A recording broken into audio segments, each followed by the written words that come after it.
નમસ્કાર વિદ્યાર્થી મિત્રો, હું અલ્તાફ લાખાણી નીલકંઠ વિદ્યાપીઠ તળાજાના YouTube ચેનલમાં તમારું હાર્દિક સ્વાગત કરું છું.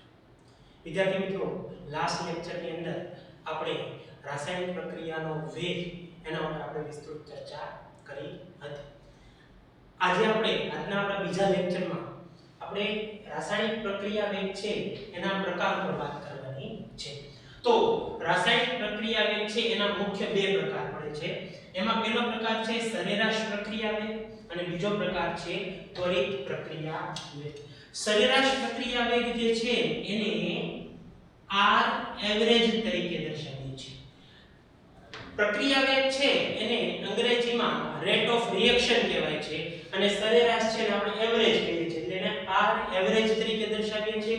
અને ત્વરિત પ્રક્રિયા વેગ છે એને R ઇન્સ્ટેન્ટેનિયસ તરીકે દર્શાવવામાં આવે છે. તો વિદ્યાર્થી મિત્રો, તમને થશે કે ભાઈ આ બે પ્રકાર છે એમાં ફરક શું છે, કે ભાઈ ત્વરિત અને સરેરાશ છે એની અંદર ફરક કેટલો છે.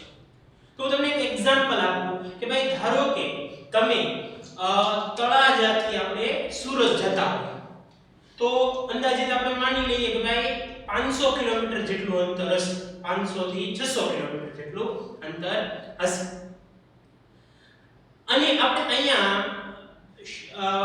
ટ્રાવેલિંગ ચાલુ કરી આપણે સાંજના સમયે, દાખલા તરીકે 9 વાગે જે છે બસ અહીંથી ઉપડે અને સવારમાં 6 વાગ્યા આજુબાજુ જે છે એ બસ પહોંચે, તો આપણે એમ કહી શકીએ કે ભાઈ અંદાજિત જે છે સમયગાળો છે એ લગભગ 9 કલાક જેવો થાય, 8 થી 9 કલાક છે. તો આપણે વેગ માપવો હોય તો આપણે શું કહીએ કે ભાઈ 600 કિલોમીટરનું અંતર છે અને સમય કેટલો લાગ્યો 9 કલાક, એટલે એનો ભાગાકાર કરી અને આપણે એની ઝડપ મેળવી શકીએ છીએ ગાડીની. પણ મિત્રો, શું આ ગાડીની સાચી ઝડપ છે? તો ભાઈ આપણે એમ કહી શકીએ કે નહીં, સાચી ઝડપ નથી. કઈ રીતે? કારણ કે જે સમયગાળો લાગ્યો છે 9 કલાકનો એ પૂરેપૂરો ગાડીની જે છે એ ઝડપ જે છે દર્શાવતો નથી. કારણ કે ગાડી જે છે એ ક્યારેક 80 ની સ્પીડે ચાલી હોય, ક્યારેક 90 ની સ્પીડે ચાલી હોય, ક્યારેક જે છે એ વચ્ચે ચેકિંગ આવ્યું હોય તો રસ્તામાં જે છે એ બંધ રાખવી પડે ગાડી. ટ્રાફિક હોય તો બંધ રાખવી પડે, રસ્તો ખરાબ હોય તો ધીમી ચાલે, રસ્તો સારો હોય તો ફાસ્ટ ચાલે, હોલ્ટ કર્યો હોય વચ્ચે આપણે જમવા કરાવવાનો. તો આ જે સમયગાળો લાગ્યો છે એ ટોટલ મુસાફરીનો સમયગાળો લાગ્યો છે. એ ગાડીની એ ચોક્કસ ઝડપ દર્શાવતું નથી, એ સરેરાશ ઝડપ દર્શાવે છે કે ભાઈ ગાડી જે છે જ્યાંથી ઉપડી છે અને ગાડી જ્યાં પહોંચી છે એ માટે લાગતો ટોટલ સમયગાળો છે. તો આપણે એ ગાડીની સાચી ઝડપ કહેવાતી નથી. તો એ ઝડપને આપણે એની સરેરાશ ઝડપ કહીએ છીએ. તો એવી રીતે ત્વરિત ઝડપ એટલે શું, કે ભાઈ ધારો કે તમે જે છે એ રસ્તામાં કે ભાવનગર કે વટી ગયા અને તમને કોઈ ફોન કરે, ભાઈ જો તો ભાઈ ગાડી કેટલી સ્પીડે હાલે છે, તો કોઈ એક ચોક્કસ સમયગાળા દરમિયાન જે ગાડીની સ્પીડ આપણે જોઈએ, દાખલા તરીકે ત્યારે ગાડીની સ્પીડ જે છે 70 કિલોમીટર પ્રતિ કલાકે હાલતી હોય તો આપણે એમ કહીએ કે 70 કિલોમીટર હાલે છે, તો આપણે એમ કહી શકીએ કે એ ગાડીની ત્વરિત ઝડપ છે. કોઈ ચોક્કસ સમયગાળા દરમિયાન માપેલી ઝડપ એને આપણે જે છે ત્વરિત ઝડપ કહીએ છીએ. તો સરેરાશ પ્રક્રિયા વેગ જે છે એ કોઈ બે સમયગાળા વચ્ચે જે છે સાંદ્રતાનો ફેરફાર થાય તે દરમિયાન માપેલો જે છે એનો વેગ હોય છે, તો એને R એવરેજ તરીકે દર્શાવીએ છીએ. અને ત્વરિત વેગ એટલે શું, કે ભાઈ કોઈ ચોક્કસ સૂક્ષ્મ સમય માટે જે છે એ માપેલો વેગ, એને આપણે શું કહીએ છીએ, ત્વરિત વેગ કહીએ છીએ. તો સરેરાશ વેગ અને ત્વરિત વેગ વચ્ચે ફરક શું છે? ધારો કે આપણે પ્રક્રિયા લઈએ કે ભાઈ R માંથી જે છે એ P બને છે, તો આની માટે જે છે આપણે વેગ માપવો હોય તો આપણે કહી શકીએ પ્રક્રિયા વેગ બરાબર માઈનસ ડેલ્ટા R ના છેદમાં ડેલ્ટા T. અને પ્રોડક્ટ માટે જે છે માપવો હોય તો આપણે એમ કહી શકીએ કે પ્લસ ડેલ્ટા P ના છેદમાં ડેલ્ટા. તો અહીંયા બે સમયગાળા વચ્ચેનો જે છે સાંદ્રતાનો ફેરફાર દર્શાવેલો છે, માટે આ જે વેગ માપ્યો છે ઈ સરેરાશ પ્રક્રિયા વેગ દર્શાવે છે.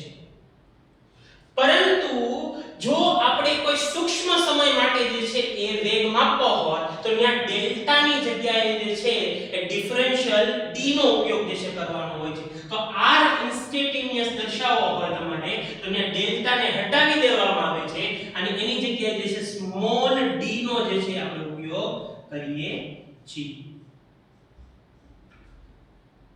પ્રોડક્ટ માટે લખવું હોય તો આપણે d p ના છેદમાં dt તરીકે દર્શાવી શકીએ. તો વિદ્યાર્થી મિત્રો, સરેરાશ વેગ અને ત્વરિત વેગમાં ખાલી એટલો જ ડિફરન્સ છે.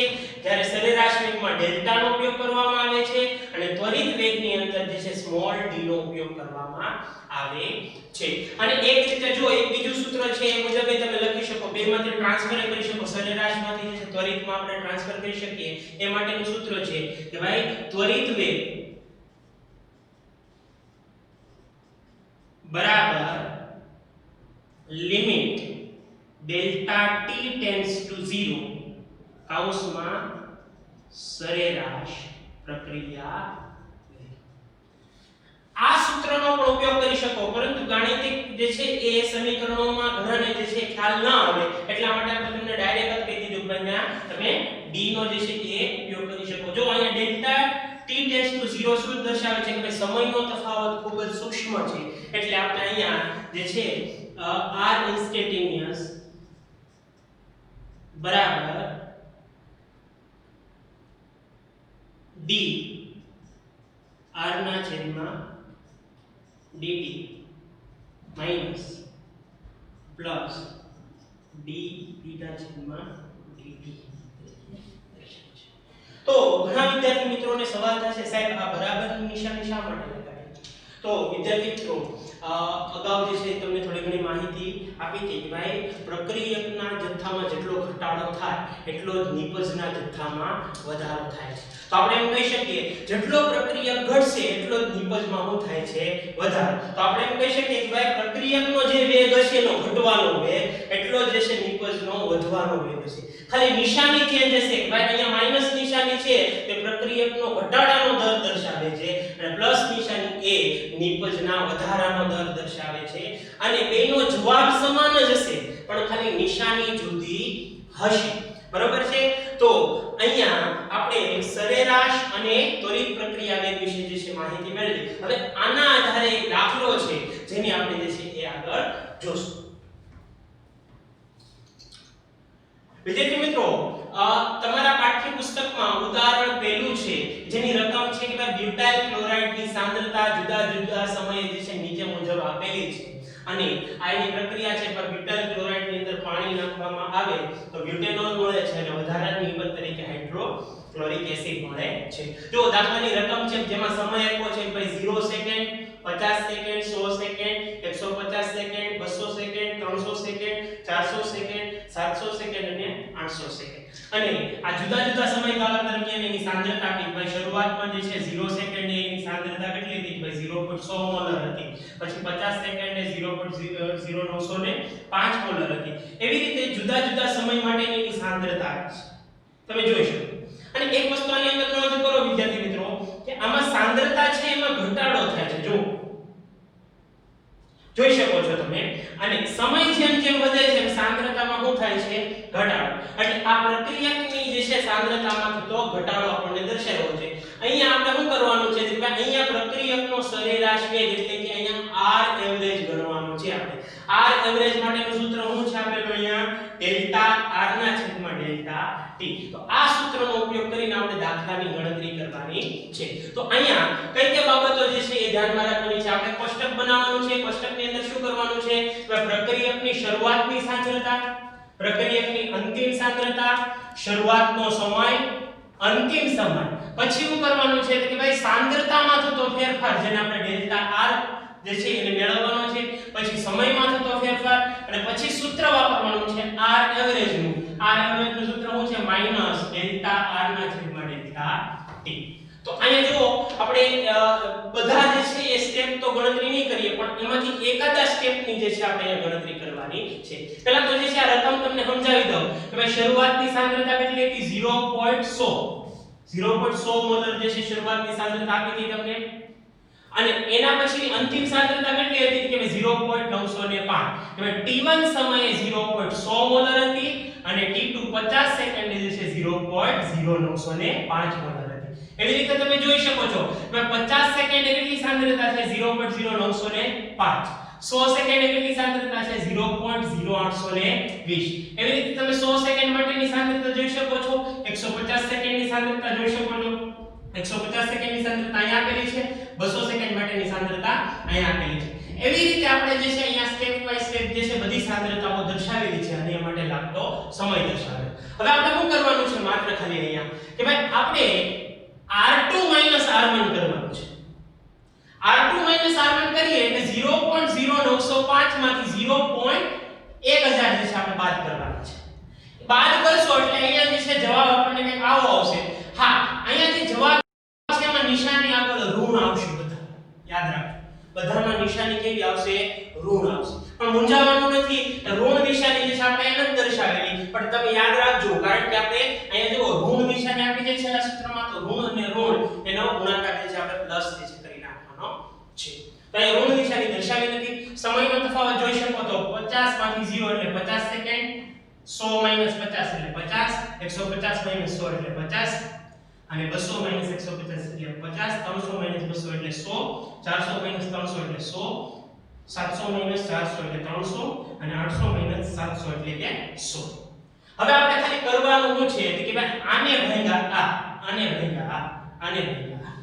આટલું કરશો એટલે આપણને જવાબ આવી જશે. અને આ દાખલાના જવાબ ઉપરથી આપણે એમ કહી શકીએ કે ભાઈ પ્રક્રિયામાં સરેરાશ વેગ છે એ 1.90 થી લઈને 0.4 સુધીનો જે છે એનો સરેરાશ વેગ મળે છે. એનો મતલબ સરેરાશ વેગ બદલાય છે. અને જો સરેરાશ વેગ બદલાતો હોય આપણે એમ કહી શકીએ કે વેગનું મૂલ્ય જે છે આપણને ખોટું મળે છે. એ વેગનું મૂલ્ય જે છે એ અચળ રહેતું નથી. કોઈ એક ચોક્કસ મૂલ્ય રહે તો જ જે છે સાચું મૂલ્ય ગણાય, પરંતુ અહીંયા બદલાતું રહે છે એટલે આપણે એમ કહી શકીએ કે સરેરાશ વેગ જે છે એ સાચો મળતો નથી. એટલે અહીંયા આપણે ત્વરિત વેગ જે છે ગણવો જરૂરી બને છે. વિદ્યાર્થી મિત્રો, છેલ્લે આપણે ઉદાહરણ 4.1 છે એની સમજૂતી મેળવી. એની અંદર આપણે સરેરાશ પ્રક્રિયા વેગ છે એના મૂલ્યો મેળવ્યા હતા, જે આપણને જુદા જુદા મળ્યા હતા. 1.9 થી લઈને 0.4 સુધીના મૂલ્યો આપણને મળ્યા હતા, જે દર્શાવતા હતા કે ભાઈ અમુક સમયના અંતરે સરેરાશ વેગ છે એમાં ફેરફાર થતો હતો. જો સરેરાશ વેગમાં ફેરફાર થતો હોય તો આપણે એમ કહી શકીએ કે ભાઈ ઈ વેગનું મૂલ્ય છે એ આપણને સાચું મળતું નથી. માટે રસાયણશાસ્ત્રીઓ છે એ સરેરાશ વેગના જગ્યાએ આપણને ત્વરિત વેગ છે એ મેળવવાનું કહે છે. તો ત્વરિત વેગ છે એની સમજૂતી આપણે આલેખની મદદથી સમજશું. આપણે વિદ્યાર્થી મિત્રો, આપણે અહીંયા પ્રક્રિયક છે જેને આપણે રિએક્ટન્સ કહીએ, આ એની સાંદ્રતા વિરુદ્ધ સમયનો આપણે ગ્રાફ મેળવ્યો છે. અહીંયા આપણે એક t1 સમયે સાંદ્રતા r1 લીધી છે અને t2 સમયે જે છે એ સાંદ્રતા r2 લીધી છે. વિદ્યાર્થી મિત્રો, આપણે અહીંયા જો r એવરેજ મેળવવો હોય તો એનું સૂત્ર આપણે જે છે છેલ્લા લેક્ચરમાં જોયું હતું કે ભાઈ માઈનસ ડેલ્ટા r ના છેદમાં ડેલ્ટા t. તો ટૂંકમાં આ જે મૂલ્ય છે એટલો ગાળો એ ડેલ્ટા t દર્શાવે છે, અને આટલો જે ગાળો છે એ આપણને શું દર્શાવે છે? Delta r. અને એ બેનો ગુણોત્તર લઈ અને આપણે જે છે સરેરાશ પ્રક્રિયા વેગ દર્શાવીએ છીએ. હવે વિદ્યાર્થી મિત્રો, તમને એમ થાય કે ત્વરિત વેગ જે છે આમાં આપણે મેળવવો હોય તો આપણે શું કહી શકીએ કે ભાઈ ત્વરિત વેગ એટલે શું? તો ભાઈ ત્વરિત વેગ માટે આપણે અહીંયા જે છે વ્યાખ્યા લખી શકીએ. ત્વરિત પ્રક્રિયા વેગ એ દર્શાવવો હોય તો અહીંયા શું વ્યાખ્યા કહી શકીએ કે ભાઈ અહીંયા સાંદ્રતા વિરુદ્ધ સમયના આલેખમાં કોઈ પણ એક બિંદુએ દોરેલા સ્પર્શકનો ઢાળ એ ત્વરિત વેગ દર્શાવે છે. યાદ રાખજો કે ભાઈ સાંદ્રતા વિરુદ્ધ સમયના આલેખમાં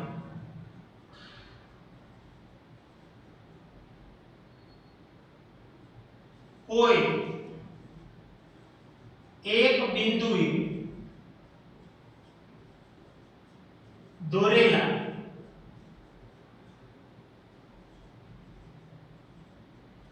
સ્પર્શકનો ઢાળ એ ત્વરિત વેગ,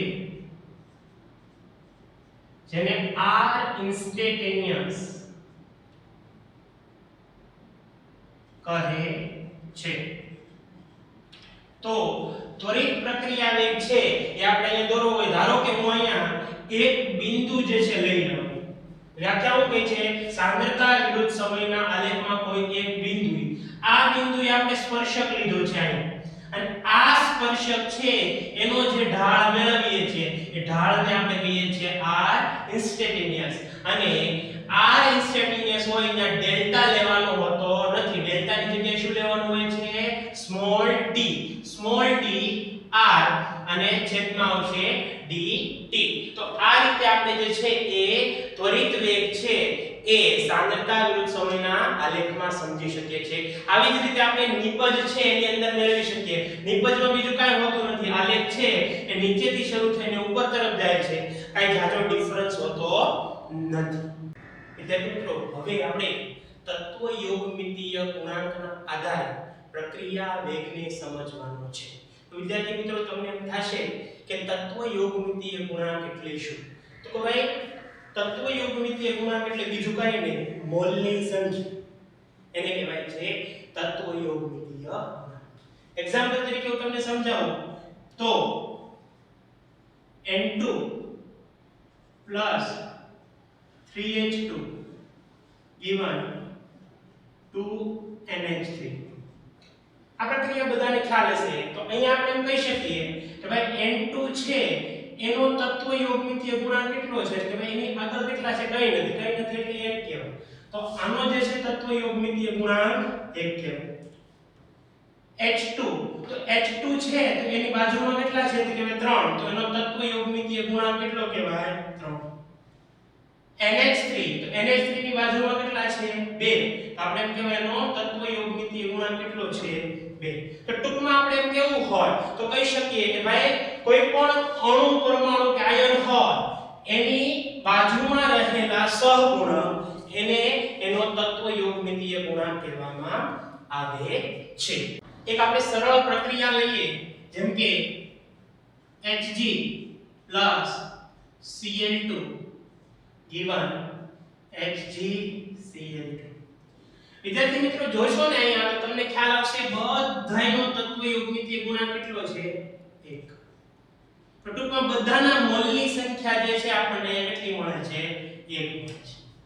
તો આના પ્રક્રિયા વેગ જે છે જેને આપણે સરેરાશ પ્રક્રિયા વેગ કહીએ, તો r એવરેજ છે એને દર્શાવવો હોય તો આ રીતે દર્શાવી શકીએ કે ભાઈ અહીંયા પ્રક્રિયક છે તો એની સાંદ્રતામાં શું થાય? ઘટાડો. તો આગળ નિશાની કઈ આવશે? માઈનસ. સાંદ્રતામાં ફેરફાર એટલે ડેલ્ટા Hg ની સાંદ્રતા છેદમાં ડેલ્ટા T લખી શકીએ. જેટલો પ્રક્રિયક Hg ઘટશે એટલો જ જે છે એ Cl2 ઘટશે, એટલે એનો પ્રક્રિયા વેગ પણ સમાન હશે. પ્રક્રિયક છે એટલે આગળ નિશાની કઈ આવશે? માઈનસ આવશે. માઈનસ ડેલ્ટા Cl2 ના છેદમાં ડેલ્ટા T. અને નિપજ જે છે એમાં સાંદ્રતામાં વધારો થાય એટલે આગળ નિશાની કેવી આવશે? પ્લસ આવશે. એની સાંદ્રતામાં ફેરફાર એટલે કે ડેલ્ટા HgCl2 છેદમાં ડેલ્ટા. તો આવી રીતે આપણે આ પ્રક્રિયા છે એના પ્રક્રિયા વેગને આપણે દર્શાવી શકીએ છીએ. પરંતુ વિદ્યાર્થી મિત્રો, જો કંઈક આવી પ્રક્રિયા હોય આપણી પાસે,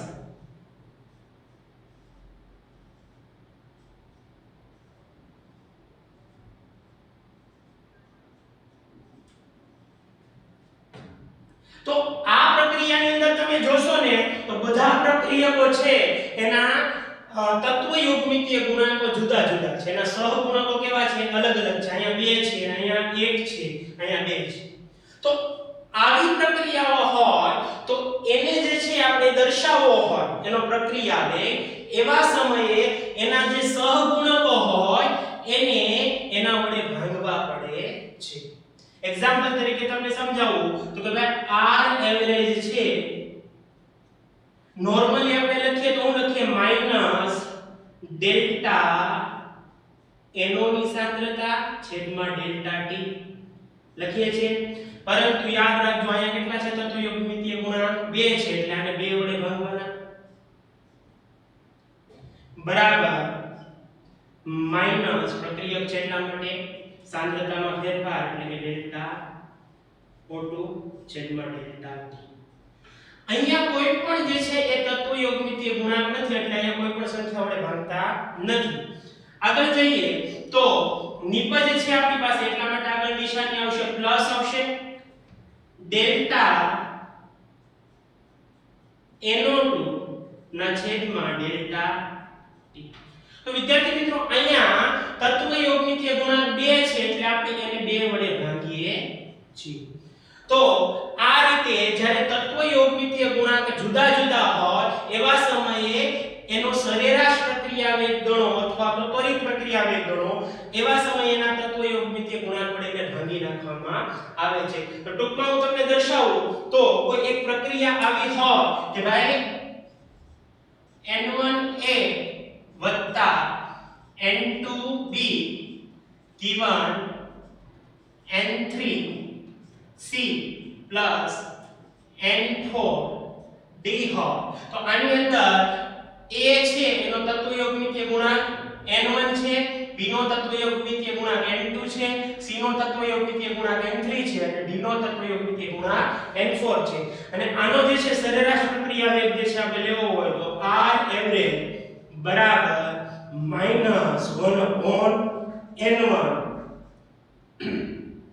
ડેલ્ટા A ના છેદમાં ડેલ્ટા T બરાબર કેટલો થશે કે -1/n2 ડેલ્ટા B ના છેદમાં ડેલ્ટા T બરાબર કેટલો થશે કે +1/n3 ડેલ્ટા C ના છેદમાં ડેલ્ટા T બરાબર +1/n4 ડેલ્ટા B ના છેદમાં ડેલ્ટા T જેટલો જોવા મળશે. તો ટૂંકમાં વિદ્યાર્થી મિત્રો તમને અહીંયા કોઈ પણ એક પ્રક્રિયક છે એની સાંદ્રતાનો ફેરફાર આપ્યો હોય અને એની સાપેક્ષે બીજા પ્રક્રિયકની સાંદ્રતાનો ફેરફાર તમને પૂછ્યો હોય તો તમે એ આ સમીકરણની મદદથી કરી શકો છો. વિદ્યાર્થી મિત્રો આપણે હમણાં પ્રક્રિયા જોઈ હતી N1A N2B N3C N4D. તો આ પ્રક્રિયાની અંદર આપણે તેના R એવરેજ નું સૂત્ર મેળવ્યું હતું કે ભાઈ પ્રક્રિયક હોય તો એમાં માઈનસ ની નિશાની એટલે તત્વ યોગમિતીય ગુણાંકને આપણે ભાગવો છે. હવે વિદ્યાર્થી મિત્રો ઘણી વખત તમને એમ કહેશે કે ભાઈ પ્રક્રિયા વેગ આપશે અને એના ઉપરથી તમને એમ કહેશે કે આ પ્રક્રિયક છે એનો ઘટાડાનો દર શોધો અથવા તમને એમ કહેશે કે ભાઈ આ પ્રક્રિયક છે એનો વધારાનો દર શોધો. યાદ રાખજો ઘટાડાનો દર મોટા ભાગે પ્રક્રિયકોનો પૂછાશે અને વધારાનો દર જે પૂછાશે એ નિપજનો પૂછાશે. એટલે અહીંયા હું તમને સમજાવી દઉં કે ભાઈ તમને પ્રક્રિયા વેગ આપે એનો મતલબ શું થાય કે ભાઈ તમને R એવરેજ અને એ સાથેનું આખું જે છે સમીકરણ આટલું જે સમીકરણ થાય એ આખાને કહેવાય છે પ્રક્રિયા. પણ તમને એમ કીધું હોય ને કે ભાઈ એનો ઘટાડાનો દર છે એનો મતલબ સમજવાનું તમને આટલું પદ જ આપેલું છે કે ડેલ્ટા A ના છેદમાં ડેલ્ટા T. તો આટલા પદને જે છે એનો ઘટાડાનો દર કહેવાય છે અને આખા પદને તમે લ્યો તત્વ યોગમિતીય ગુણાંક સહિત તો એ આખા પદને કહેવાય છે પ્રક્રિયા વેગ. એક દાખલો આપણે આગળ જોશું એના દ્વારા તમને ખ્યાલ આવી જશે. તો આ આટલું પદ છે એને કહેવાય છે B નો ઘટાડાનો દર, આ આટલું પદ છે એને કહેવાય છે C નો વધારાનો દર અને આટલું પદ છે એને કહેવાય છે D નો વધારાનો દર. હા ઘણી વખત છે અહીંયા શબ્દો થોડાક અલગ અલગ રહે. ભાઈ ઘટાડાનો દર છે એની જગ્યાએ એમ પૂછે અદૃશ્ય થવાનો દર, અદૃશ્ય થવાનો દર. અને અહીંયા જે વધારાનો દર એમ પૂછે વધારાનો દર એની જગ્યાએ ઘણી વખત એમ આપી દે ભાઈ દ્રશ્ય થવાનો દર. તો બેયનો અર્થ સરખો જ થાય છે ખાલી શબ્દ જે છે એ અલગ હોય છે. તો આવી રીતે તમને કોઈ પણનો ઘટાડાનો દર કે વધારાનો દર પૂછ્યો હોય તો એ તમે મેળવી શકો છો. હું તમને એક સૂત્ર જે છે એ ઈઝી પડે એવું એક સૂત્ર તમને લખાવું છું કે જે તમારે દાખલા ગણવામાં બહુ સરળ રહેશે. ધારો કે તમને જે છે R એવરેજ આપ્યો છે અને કોઈ પણનો ઘટાડાનો દર પૂછ્યો હોય તો યાદ રાખવાનું કે ભાઈ ધારો કે પ્રક્રિયક છે A છે એનો ઘટાડાનો દર પૂછ્યો તો એનો ઘટાડાનો દર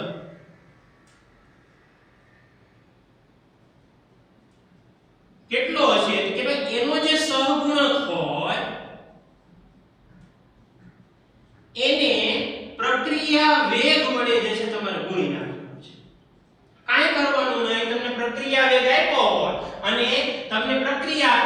પ્રક્રિયા આપી હોય તો એની અંદર તમને જે છે એના મોલની સંખ્યા તો આપી જ હોય, તો મોલની સંખ્યાના સહગુણક કહેવાય અને પ્રક્રિયા વેગ આપ્યો હોય એના વડે એને ગુણી નાખો એટલે તમને સીધે લો ઘટાડો. જો તમને કોઈ પણ નો વધારો, દાખલા તરીકે તમને d નો વધારાનો દર પૂછ્યો, ભાઈ d નો વધારાનો દર જણાવો, તો એમાં પણ એટલું જ કરવાનું છે કે ભાઈ એના જે સહગુણક હોય એને પ્રક્રિયા વેગ જે તમને આપ્યો હોય એના વડે ગુણી નાખો, સીધું તમને જે છે એ એનો વધારાનો દર મળી જશે. હવે વિદ્યાર્થી મિત્રો કેટલાક એક્ઝામ્પલ છે જે આપણે જોશું જેનાથી તમને આ બધું સ્પષ્ટ થઈ જશે, ઘટાડાનો દર, વધારાનો દર અને પ્રક્રિયા વેગના સમીકરણ કેમ લખવા બધું જ તમને સ્પષ્ટ થઈ જશે. કેટલાક એક્ઝામ્પલ અહીંયા આપણે જોશું. પહેલું એક્ઝામ્પલ તમને આપ્યો છે, ક્વેશ્ચન છે પ્રેક્ટિસ માટે કે ભાઈ 5Br- Br O3- 6H+, આ પ્રક્રિયકો છે. પ્રક્રિયા કરતા આપણને Br2 મળે છે એટલે 3 મોલ અને 3 મોલ પાણીના મળે છે. તમને એમ કે ભાઈ આ પ્રક્રિયા માટે આપણે એનો પ્રક્રિયા વેગ ગણવાનો છે, તો સીધું સૂત્ર છે કે ભાઈ R એવરેજ બરાબર Br છે શું છે, પ્રક્રિયક છે. પ્રક્રિયક હોય એટલે આગળ નિશાની કયો છે માઈનસ, અને એના જે તત્વ યોગમિત્ય ગુણાંક છે ના આપણે એને ભાંગી નાખો, ડેલ્ટા પ્રક્રિયકની સાંદ્રતા છેદમાં ડેલ્ટા. તો આ પહેલા પ્રક્રિયક માટે થઈ ગયું. હવે જેટલો વેગ આનો હશે એટલો જ વેગ કોનો હશે, આનો હશે. ન્યા જો તત્વ યોગમિત્ય ગુણાંક એકે નથી એટલે એક પણ વડે ભાગવાનું નથી, ડેલ્ટા Br O3- છેદમાં ડેલ્ટા T બરાબર. અહીંયા જો તત્વ યોગમિત્ય ગુણાંક કેટલા છે 6 છે એટલે આપણે -1/6 ડેલ્ટા H+ આ છેદમાં ડેલ્ટા T. હવે જો વિદ્યાર્થી મિત્રો પ્રક્રિયક માટે આપણે શું લેતા હતા માઈનસ નિશાની, તો નિપજ માટે શું લેવાનું છે પ્લસ નિશાની, આગળ લેશું પ્લસ. તત્વ યોગમિત્ય ગુણાંક કેટલા છે 3 છે એટલે કેટલા વડે ભાગશું 3 વડે, ડેલ્ટા Br2 એના છેદમાં ડેલ્ટા. પછી આગળ આવે છે પાણી, તો કે ભાઈ પાણી માટે હું લખશું તો કે ભાઈ આગળ નિશાની લગાડશું પ્લસ, કેટલા છે 3 ડેલ્ટા H2O ની સાંદ્રતા છેદમાં ડેલ્ટા. વિદ્યાર્થી મિત્રો અહીંયા જોવો પાણીની સાંદ્રતા આપણે અથવા તો એનો પ્રક્રિયા વેગ તમે ન દર્શાવો કે ભાઈ ધારો કે આને ન લખો તો પણ ચાલે, કારણ કે પાણીની સાંદ્રતા છે એ 55.55 મોલર જેટલી અચળ રહે છે. એનો મતલબ એમ થાય કે પ્રક્રિયા જે છે પૂર્ણ થાય ત્યાં સુધી એની સાંદ્રતામાં કાઈ ફેરફાર થતો નથી. હવે ફેરફાર ન થતો હોય તો એની પ્રક્રિયા વેગ છે એ પણ કાઈ બદલાય નહીં. તો અહીંયા એ ન લખો તો પણ ચાલે અને લખો તો પણ કાઈ વાંધો નથી. હવે આપણે બીજો દાખલો લઈએ તો પ્રેક્ટિસ માટેના દાખલા છે જેમાં રકમ છે 3a given 2b.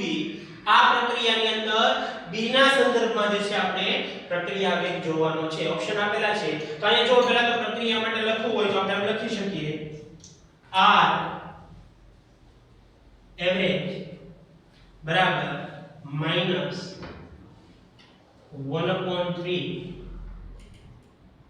dA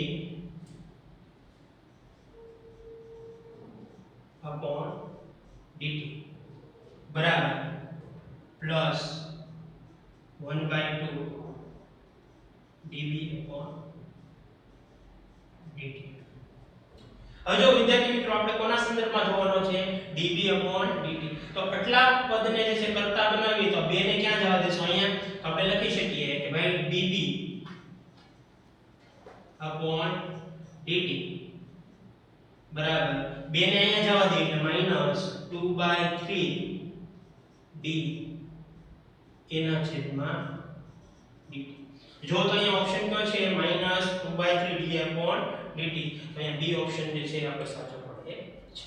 આગળ જોઈએ તો કે ભાઈ રકમ છે પ્રક્રિયા માટે પ્રક્રિયા વેગ નીચે મુજબ આપેલો છે તો તેના ઉપરથી આપણે પ્રક્રિયા લખી. તો આમાં ઉલટું આપ્યું છે કે ભાઈ અહીંયા જે છે પ્રક્રિયા વેગ આપી દીધો છે એના ઉપરથી પ્રક્રિયા નક્કી કરવાની છે. અહીંયા જુઓ આગળ કેવી નિશાની છે પ્લસ છે અહીંયા માઈનસ છે, અહીંયા પ્લસ છે, અહીંયા શું છે માઈનસ.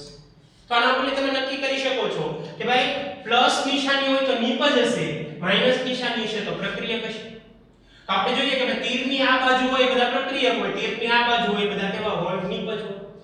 અહીંયા જો પહેલા વેલાની અંદર જુઓ કે ભાઈ C છે એ નિપજ છે અને એના મોલની સંખ્યા કેટલી છે 2 છે. તો આપણે લખી શકીએ કે ભાઈ તીર દોરીએ આપણે 2C લખી શકીએ. પછી એ D છે એ કેવો છે માઈનસ છે એટલે પ્રક્રિયક છે અને મોલની સંખ્યા કેટલી છે 3D. પછી તમે જુઓ પ્લસ છે 4 મોલ D છે, પ્લસ એટલે કે નિપજ અને 4 મોલ છે એટલે 4 એ થશે. પછી જોવો તો કે માઈનસ નિશાની છે એટલે પ્રક્રિયક છે અને એક પણ મોલ નથી એટલે ખાલી સોરી અહીંયા એક પણ નથી થતો યોગમિતિ ગુણક એટલે એક મોલ થશે. તો 3D + B given to C + 4A. આની અંદર જોશો તો તમે B + 3D 4A to C B option જે છે સાચો પડે છે. છેલ્લી પ્રક્રિયાની અંદર જોવો તો ભાઈ પ્રક્રિયા આપી દીધી છે 2A given 3C માટે પ્રક્રિયા વેગ શોધવાનો છે. તો સિમ્પલ છે કે ભાઈ આપણે અહીંયા લખીએ કે ભાઈ R એવરેજ બરાબર -1/2 dA upon dt બરાબર +1/3 dC upon dt. તો અહીંયા જોવો તો આપણે ઓપ્શન આપ્યા છે a ના સંદર્ભમાં જોઈ લો તો કે ભાઈ a ના સંદર્ભમાં અહીંયા બે ઓપ્શન છે, એમાં એકમાં જે છે માઈનસ છે એકમાં પ્લસ છે. તો જો પ્લસ વાળો ઓપ્શન તો હાલશે ને, અહીંયા માઈનસ વાળો જોવો તો આમાં કેવું છે કે 1/2 આવવો જોઈએ પણ અહીંયા 1/2 નથી એટલે આ બે ઓપ્શન તો નહીં ચાલે. હવે c ના સંદર્ભમાં જોવો તો અહીંયા +1/3 dc upon dt છે જે આપણા જવાબમાં આવે છે એટલે આપણે કહી શકીએ c ઓપ્શન જે છે સાચો પડે છે. વિદ્યાર્થી મિત્રો હવે પછીનો જે ચોથો પ્રેક્ટિસ માટેનો દાખલો છે એની રકમ એવી છે કે xa + yb given zc. એટલે કે અહીંયા પ્રક્રિયકો છે એના મોલની સંખ્યા આપી છે અને આ માટે પ્રક્રિયા વેગ જે છે આપી દીધો છે કે પ્રક્રિયા વેગ શું છે કે -d/dt -dv/dt 3/2 bc/dt. તો આ પ્રક્રિયાની અંદર x y અને z એટલે કે અહીંયા જે મોલની સંખ્યા છે એ આપણે અહીંયા મેળવવાની છે. અહીંયા જો તો આ પ્રક્રિયા માટે પહેલા તો જે છે આપણે પ્રક્રિયા વેગ લખવો હોય તો આપણે લખી શકીએ r એવરેજ બરાબર -1/x d dt બરાબર -1/y db upon dt બરાબર +1/z dc upon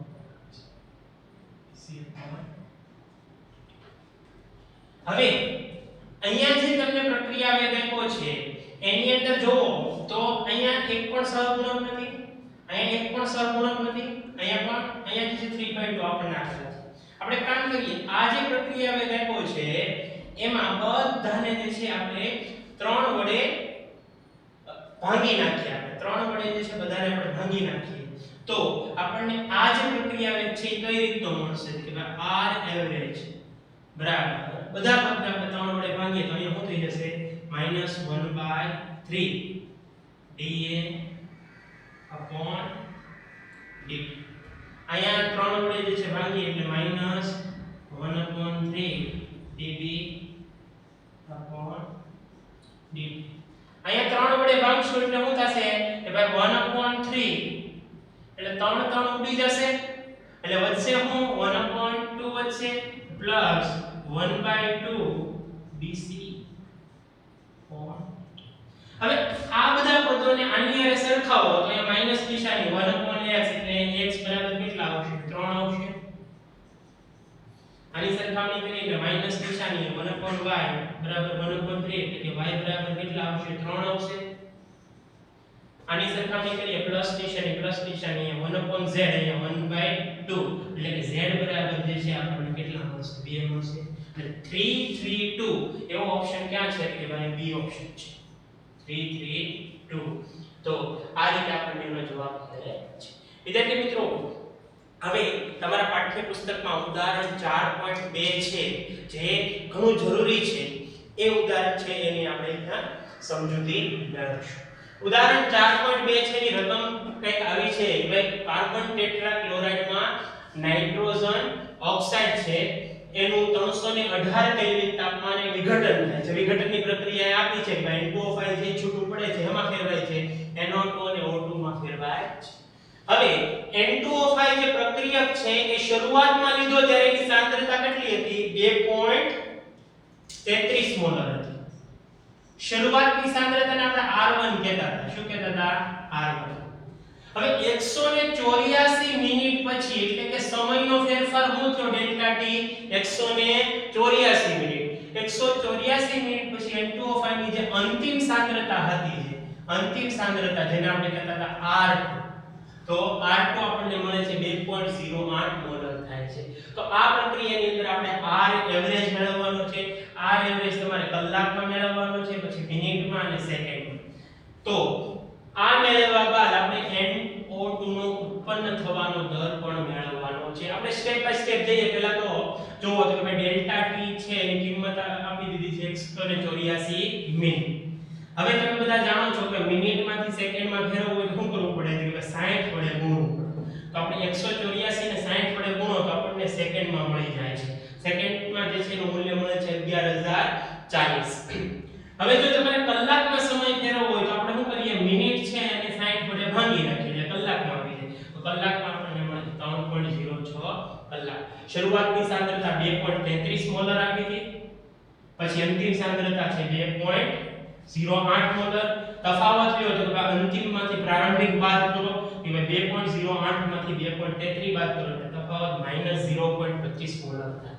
વિદ્યાર્થી મિત્રો, જો તો તમને હમણાં જ તે થોડી વાર પહેલા જે છે તત્વયોગમિતીય ગુણાંકના આધારે સરેરાશ પ્રક્રિયા વેગ ગણવાની સમજૂતી આપી હતી. એમાં કીધું હતું કે પ્રક્રિયા હોય એમાં માઈનસ નિશાની લગાડવાની, તત્વયોગમિતીય ગુણાંક હોય એને આપણે ભાગી નાખવાના.